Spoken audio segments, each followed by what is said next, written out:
Vous avez l'impression que trop de personnes proposent déjà exactement la même chose que vous ne savez pas comment sortir du lot, comment vous démarquer pour attirer des clients. J'ai 4 solutions à vous proposer dans la vidéo d'aujourd'hui. Bonjour et bienvenue sur cette chaîne, c'est votre première visite. Je suis Laure, cofondatrice de l'agence Elona. J'accompagne les coachs et les thérapeutes dans leur développement et dans la construction de leur outil de communication pour qu'ils puissent vivre le plus sereinement possible de leur activité.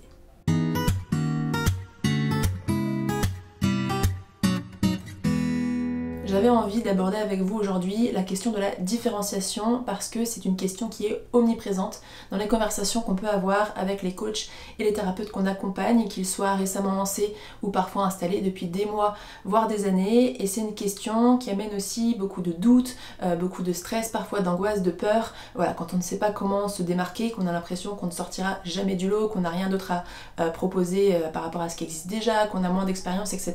Chez Elona, on est convaincu que la concurrence n'est pas une fatalité, qu'il y a toujours un moyen ou un autre de se différencier. Ça peut juste parfois demander un petit peu de travail et un petit peu de réflexion en amont, et c'est pourquoi j'avais envie de vous partager aujourd'hui 4 façons de vous différencier pour sortir du lot et attirer aussi des clients.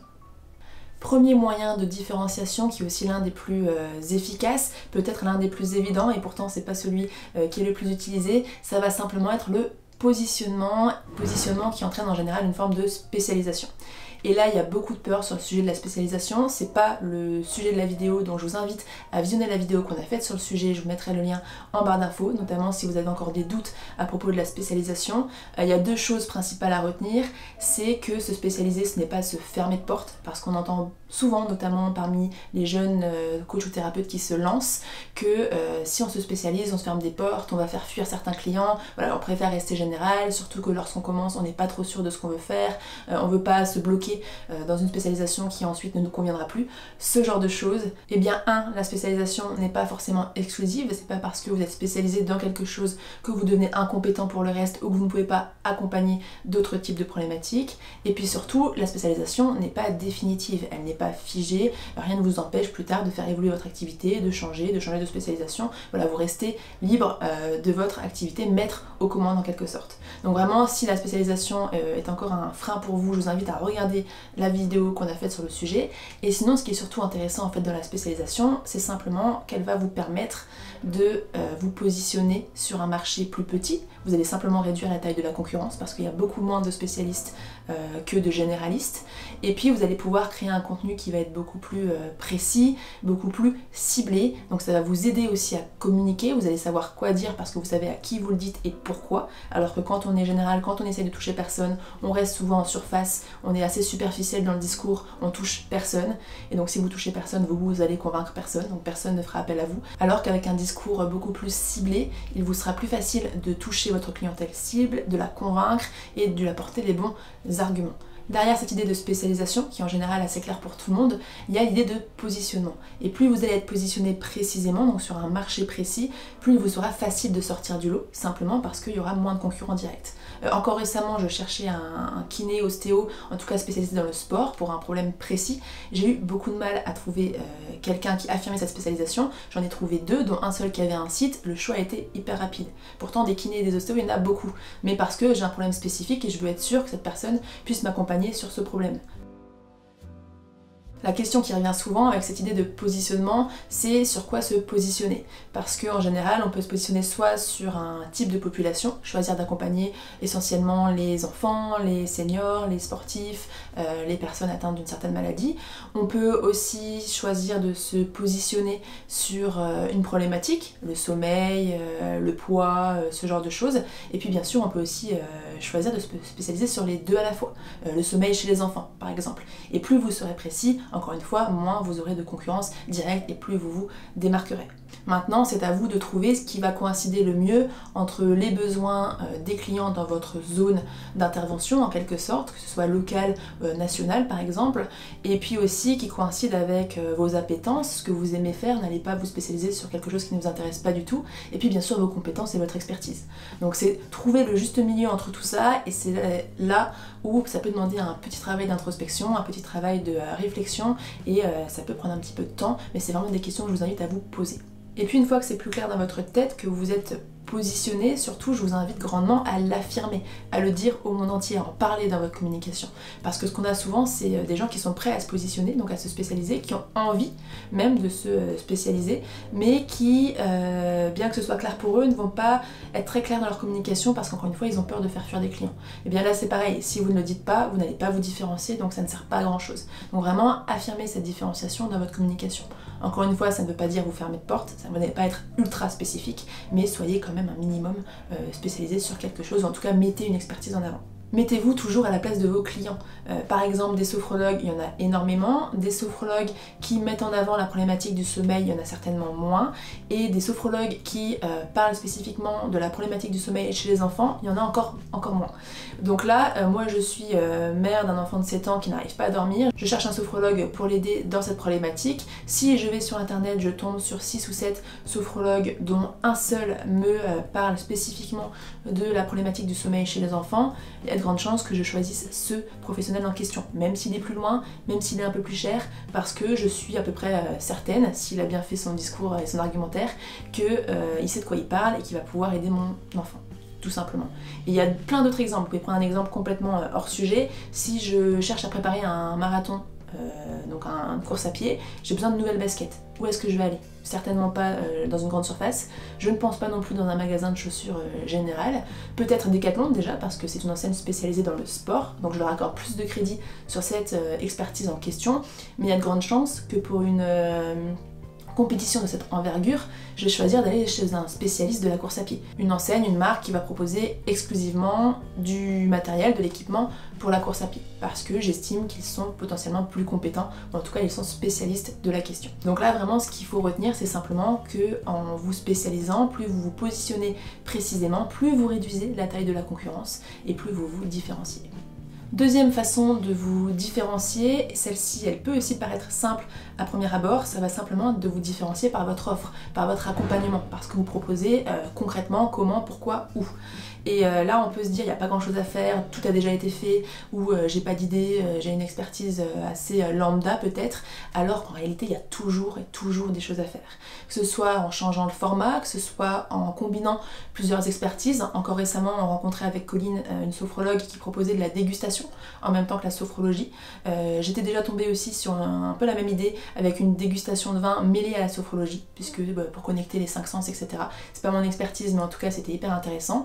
Et vous avez plein de choses à faire, que ce soit encore une fois dans le format, que ce soit dans la pédagogie, peut-être rendre quelque chose de ludique. J'étais aussi déjà tombée sur des ateliers à destination des entreprises hyper originaux, et donc là vous allez forcément vous démarquer. Ça peut être un tout petit plus que vous proposez dans votre accompagnement, faire goûter des produits naturels et sains, faire découvrir des choses si vous êtes naturopathe, ce genre de choses. Mais c'est trouver en fait cette petite différence que vous allez pouvoir mettre en avant, qui va vous différencier encore une fois du reste des professionnels. Si quelqu'un vient à comparer votre site avec celui de quelqu'un d'autre, ces petits plus peuvent faire la différence. Ça peut être aussi une question de conditions purement pratiques, proposer du visio, ou proposer un forfait de séance à un prix réduit. Ça peut être plein de choses, mais regardez ce qui se fait autour de vous, dans votre zone, encore une fois, d'intervention, et voyez ce que vous pouvez faire différemment. Il y a vraiment des choses à faire, ça vaut le coup de se poser une ou plusieurs heures dessus et de réfléchir, de trouver ce qui peut être exploitable pour votre expertise, pour votre zone, encore une fois. Troisième façon de vous différencier, ça va être par votre contenu. Et ce que j'entends par contenu, c'est tout ce que vous allez créer dans le cadre de la promotion de votre activité. Que ce soit en ligne, notamment le site internet, les réseaux sociaux, d'autres plateformes si vous en avez, mais aussi tout ce qui va être hors ligne, donc potentiellement des flyers, vos cartes de visite, si vous intervenez lors d'événements, si vous intervenez dans des structures X ou Y, là en général aussi vous avez des supports, même une présentation PowerPoint ou une présentation, une plaquette pour les entreprises, voilà, tout ce genre de support c'est votre contenu.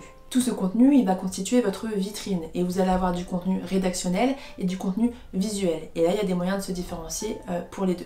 D'abord, pour le contenu rédactionnel, eh bien, il faut savoir qu'honnêtement, aujourd'hui, c'est encore assez simple de se différencier avec le contenu rédactionnel sur Internet, simplement parce qu'il y a très peu de contenu qui est vraiment travaillé, notamment quand je parle de site Internet. À partir du moment où vous allez creuser votre contenu, il va être assez simple de sortir du lot.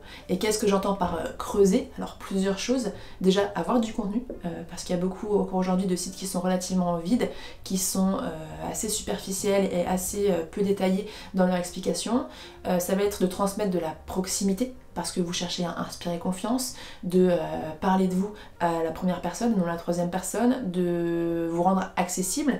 Ça va être aussi d'être précis. Plus vous allez être spécifique dans votre façon d'aborder la problématique client, plus vous allez vous adresser à votre client directement, lui montrer que vous comprenez ce qu'il traverse et où il souhaite aller, quelle transformation il souhaite effectuer d'une situation A à une situation B, et bien plus il vous sera facile de le convaincre et plus il aura envie de faire appel à vous. Tout ça, c'est du contenu qui se travaille. Et donc il est vraiment essentiel que vous sachiez exactement ce que vous faites, pour qui et pourquoi. On en revient un petit peu au positionnement, à la spécialisation. Plus vous serez précisément positionné, plus il vous sera facile aussi de centrer votre discours autour de votre client et non autour de vous.